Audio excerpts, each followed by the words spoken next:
Let's bring you this headline story now. The search continues for two people who were swept away in flash floods in uMshwathi. That's near Pietermaritzburg in KwaZulu-Natal. It comes after heavy rain battered the area, leaving houses and roads severely damaged.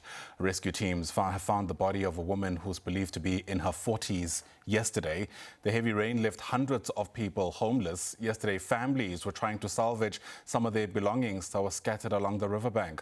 Authorities say temporary shelter is now being provided to the affected families. Disaster management teams are still on high alert with more rains expected. Speaking of that, storms are also expected to continue in parts of Gauteng, bringing cooler temperatures. The South African Weather Service is warning that the current weather pattern of the province suggests a high risk of severe thunderstorms. Senior forecaster Samkelisiwe Twala says parts of the province remain at risk of damaging thunderstorms. The Weather Service says a yellow level 4 warning for severe storms and excessive lightning is expected over the high veld of Mpumalanga and the northern parts of Gauteng.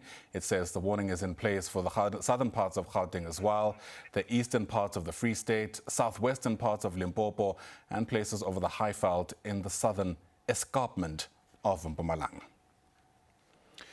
Let's get you a sense of how things are looking like in KwaZulu-Natal. Take you back to the area called New Hanover. That's where our reporter Nonhlakanipho Magwaza is standing by as that search and recovery effort continues. She joins us now live. Nonhlakanipho, yesterday we understood, of course, that two people were still unaccounted for. In fact, they were reported missing. What are you able to tell us about the work that's been done so far to try and find them? Good morning, Ayanda, and to the viewers at home. So far, all we know is that the search and rescue team is gathered at the fire station. They are there meeting up just to plan their rescue routes or their search routes for today. Of course, the two people have not been found. Community members have also been assisting since yesterday just to search for the three missing people.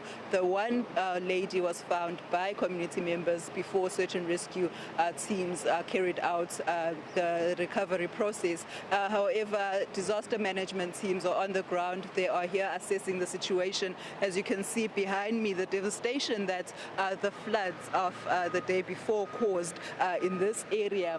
Houses were lining this riverbank, and most of them were washed away. The house that you see in front of you, or rather the rental cottages that you see in front of you, that's where the three people who went missing when the floods hit were renting out their places. Of course, when we were speaking to community members, they did say that the three were just renting out. They worked in the area but were not living or were not parts of uMshwathi community, but they came from different parts of the province.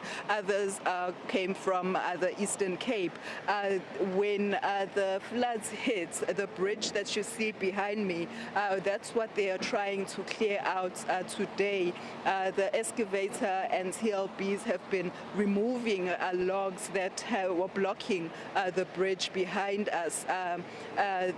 That caused the water to overflow and come on top of the bridge. That's why the flooding occurred, because there was no way for the water to go through or pass through the bridge. As you can see, that's the amount of sand, rubble, and as well as logs that were removed from this particular bridge this morning. And as parts of the bridge have been sectioned out because it collapsed when the force of the water pushed the barrier or the foundation of the bridge. However, the transport department did say that they were working on fixing the bridge. For now, it is one car at a time. It's no longer a two-way road because of the steadiness, and as well as it's still muddy in some sections. As you can see behind me as well, most of the houses lining this area were mud houses. That's why some of them were washed away. But of course, the same mud houses are the mud houses that were offered as rental homes for some of the people who are living here. We heard from authorities yesterday that most of the people were not from South Africa, but renting out places in this area, and they were undocumented foreigners. However, we are expecting that Kokta MEC, Reverend Thulasizwe Buthelezi, will be making his way here just to assess and offer relief for the 100 families that have been displaced by the floods on Sunday evening. Back to you in studio, Ayanda. Sure. What a devastating set of circumstances. Nonhlakanipho Magwaza, live to us there from the uMshwathi local municipality. For now, thanks very much indeed.